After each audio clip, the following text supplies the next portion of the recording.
कभी कभी जिंदगी हमें ऐसे मोड़ पर लाकर खड़ा कर देती है जहां ना कोई साथ होता है, ना आवाजें होती हैं, सिर्फ सन्नाटा होता है। जहां हम सब कुछ खो चुके होते हैं, रिश्ते, भरोसे, सपने और कभी कभी खुद को भी।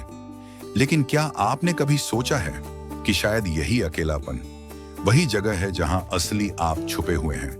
आज इस यात्रा में हम साथ में चलेंगे उस अंधेरे रास्ते पर जहां से शुरू होता है आत्म साक्षात्कार का उजाला, और जानेंगे जब सब छूट जाए तब खुद को कैसे पाया जाता है।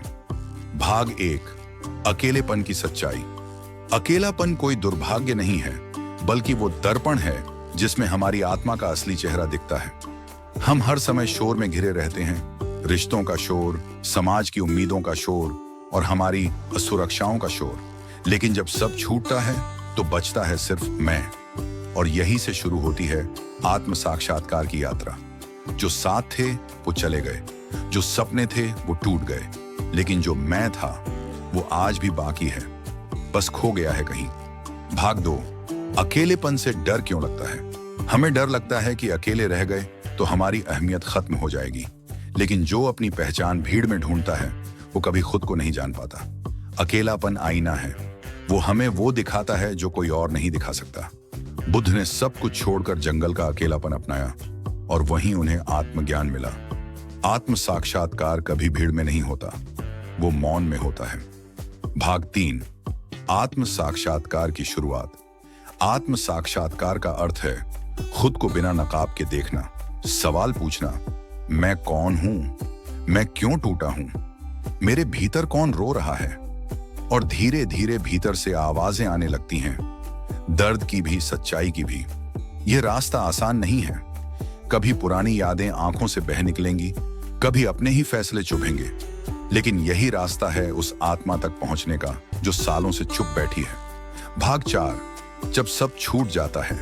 रिश्ते, पैसा, सम्मान, सपने, जब सब चला जाता है तब हमें असहाय लगते हैं। लेकिन सच तो यह है कि जब सब छूटता है तब हमारी आत्मा खुलती है।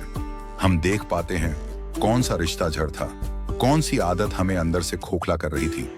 स्वामी विवेकानंद जब टूटे, जब भूखे सोए, जब अपमान सहा, तभी उनके भीतर का तेज जागा। कभी सब कुछ खोने के बाद ही इंसान खुद को पा लेता है। भाग 5, खुद को पाना। अकेलेपन में आत्मचिंतन करो, डायरी लिखो, मौन रखो, ध्यान करो। धीरे धीरे तुम्हें महसूस होगा कि तुम्हारे भीतर एक आवाज है, शांत लेकिन शक्तिशाली। वही आवाज है तुम्हारी आत्मा की। सुबह अकेले बैठकर 10 मिनट ध्यान करें। मैं कौन हूं, इस प्रश्न को रोज लिखें।